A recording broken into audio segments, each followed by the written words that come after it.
Président diocésain de CVP, chers prêtres religieux et religieuses, accompagnateurs de tout ce mouvement, chers animateurs des CVP, frères et sœurs dans le Seigneur. En ce jour de grande fête,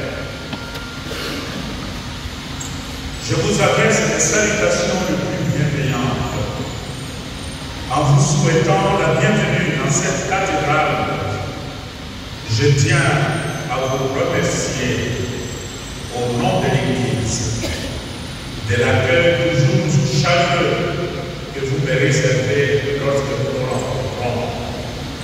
Aussi, j'exprime la gratitude de notre archidiocèse à tous les animateurs, animatrices des CVP. Ce sont les Bayani, les Moyaux, les Balais ici, il y a Balabal, sans lesquels il n'y aurait jamais l'animation des CVP. Je vous remercie à tous les niveaux pour le travail de grande importance, je dirais même le travail de fourmi que vous êtes en train de faire. Si on parle d'une église qui ravitaille la base de notre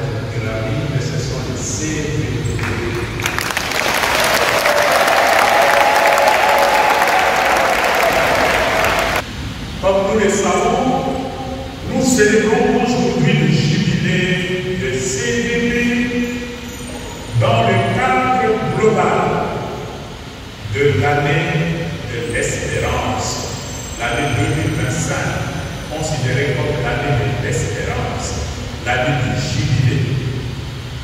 C'est un moment important, un kairos, un moment favorable pour évaluer le travail de reconnaissance pour tous les dons et grâces reçus de Dieu depuis que le CVP existe. Mais c'est aussi pour vivre le présent avec gratitude, avec détermination et bâtir l'avenir, projeter dans l'avenir avec espérance. Chers animateurs des CVP, frères et sœurs dans le Seigneur, la parole de Dieu que nous venons d'entendre nous offre deux images fondamentales, fortes pour notre mission en tant que CVP. La première lecture nous présente ce que l'on peut appeler les piliers d'une communauté chrétienne. Et l'Évangile nous donne ce que pourrait être l'esprit d'un missionnaire, l'esprit de la mission, l'esprit de l'évangélisateur, de l'évangélisatrice. Mais d'abord, dans la première lecture, tiré du livre des Actes des Apôtres, nous découvrons la vie des premières communautés chrétiennes de Jérusalem. L'auteur sacré nous dit, en décrivant ces communautés, les premiers disciples dans les premières communautés de Jérusalem étaient assidus à l'enseignement des apôtres. La parole de Dieu. On parle de deux tables qui nous sauvent. La première table, c'est la parole de Dieu. Il faut avoir soif de cette parole. Écoutez. Mais la deuxième table, c'est la table eucharistique, communier à ce qui est devenu le symbole de communion avec Dieu et entre nous, l'Eucharistie. Ils étaient assidus à la communion fraternelle, à la fraction du pain et aux prières. Acte 2, 42. Ce sont là les quatre piliers d'une vie communautaire, d'une vie chrétienne à la base. Ils sont aussi le fondement de nos CVP. Ce qui était le fondement des premières communautés de Jérusalem doivent être le fondement de nos CVP d'aujourd'hui. Là où ils sont vécus, les quatre piliers sont vécus, l'Église, la communauté, la CVP grandit. Là où ces quatre piliers sont négligés, la foi s'affaiblit. Les chrétiens se découragent. Ainsi, chers animateurs, animatrices, chers fidèles, je vous invite à prendre au sérieux les quatre piliers de première communauté de Jérusalem et à les actualiser dans vos communautés de base. Dans l'Évangile, tiré de Saint-Luc. Mais la mission d'aller évangéliser, Jésus n'avait pas seulement confié pour 12 apôtres. Jésus appelle tous les disciples à lui et les envoie même deux à deux. Luc 10, 1. C'est une pédagogie de Jésus. Pourquoi il fait ainsi? Pour la simple raison que la mission, même si elle est confiée à moi en tant qu'archevêque de Kinshasa, la mission de Jésus n'est jamais une mission solitaire. Elle se vit en compagnie, en fraternité, en synodalité, dans la confiance, dans la prière avec les autres. Et parmi les consignes qu'il donne, il dit, quand je vous envoie, et dans le cas de CVP, quand vous allez vers les familles, ne vous faites pas trop d'illusions. Dans certains endroits, dans certaines maisons, vous serez accueillis. Mais dans d'autres maisons, vous ne serez pas les bienvenus. L'évangile, nous la proposons. Qui veut accueillir, qui ne veut pas, libre à lui.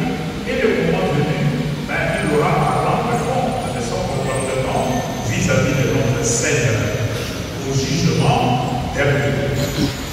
Chers animateurs des CDP, à l'occasion de ce jubilé de l'espérance, je voudrais vous inviter à porter ensemble 3 défis essentiels pour la vitalité des CDP. D'abord, l'esprit de synodalité. Les CDP sont appelés à devenir des laboratoires de synodalité. Et comme les disciples envoyés 2 par 2, vous êtes appelés à marcher ensemble, à décider ensemble, à discerner ensemble. Les CDP sont la paroisse, mais à petite dimension. C'est l'église dans la maison, l'église est sur le chemin, l'église est en mission. Deuxième point, la pastorale des familles. Aujourd'hui, l'église universelle est reconnaissante vis-à-vis de l'église d'Afrique, en disant l'Afrique a sauvé l'église par rapport à la question de la bénédiction de couples homosexuels. L'église d'Afrique a dit non. Et l'église d'Afrique a dit non à partir des familles. Ce sont les familles qui nous ont dit pas de ça. N'appelez pas ça mariage, n'appelez pas ça famille. Quelle famille, quel mariage entre un homme et un homme? Vous appelez ça famille? Heureusement, l'Église d'Afrique a réussi à convaincre le pape François en lui disant pas de ça, nous ne voulons pas aller dans cette direction. Et le pape a changé. Heureusement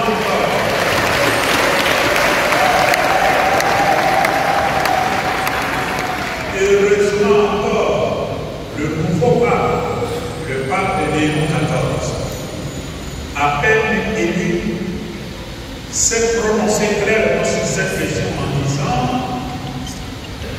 le mariage est une union stable entre un homme et une femme.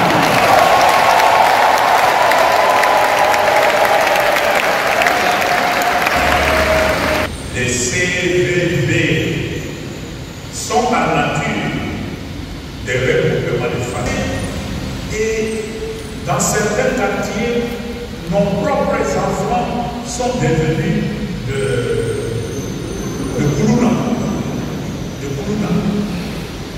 L'évêché là-bas, là où j'habite, à Limoges, l'archevêché de Kinshasa, il y a 2 groupes de Koulouna. Le Koulouna de Mososo et le Koulouna de Kaoka. Ils fonctionnent comme 2 groupes de bandits et ils se donnent rendez-vous devant l'archevêché pour se battre. Le terrain là devant où les jeunes viennent jouer, c'est devenu un champ de bataille. Et quand ils se battent, la police fuit. Il y a des pierres, des jets de pierres. Ils se blessent dans cette ville. Et ces jeunes, ce sont nos enfants. Ils viennent de nos familles. C'est dit aujourd'hui que les CPP, regroupement de familles au niveau des quartiers, ont un rôle prophétique extrêmement important à jouer. Si nous sommes en train de mettre le contrôle sur nos enfants, c'est que nos CV ne fonctionnent pas toujours comme nous aurions aimé. Qu'on le veille ou pas, l'unique église qui remonte aux apôtres et à Jésus lui-même, c'est l'église catholique.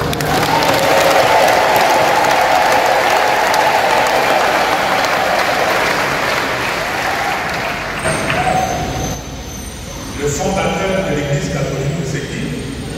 Jésus. Jésus. Allez dans les autres églises, ils ont toujours leur fondateur. Ils ont leur fondateur. Et quand il meurt, c'est son enfant qui les remplace. Ça, ce sont les fondations, ce ne sont pas des églises.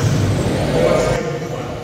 Et le dernier, c'est la règle des familles. Savoir prendre compte. La rédévabilité est un fruit de la maturité spirituelle. Quand on est mûr spirituellement, mais on rencontre spontanément. Moi, je suis archevêque de Kinshasa. N'est-ce pas? Mais je ne suis pas le propriétaire de l'église de Kinshasa. Je dois rendre compte chaque année de mon travail à Kinshasa au pape de l'Europe. Et le pape a tout le moyen de contrôler le sérieux de mon travail. Et si mon travail ne correspond pas à ce qu'il attend de moi, il me dira qu'est-ce que je dois là-bas. C'est quoi cette histoire? C'est son travail, c'est pour cela qu'il le parle. Mais même tout pape qu'il est, le pape est contrôlé par les catholiques. Il n'y a personne qui est au-dessus du contrôle. Chaque année, nous recevons des rapports financiers du CNCD. Chers animateurs, vous devez rendre compte de votre apostolat et de votre gestion aussi au curé de vos paroisses et aux membres de vos communautés.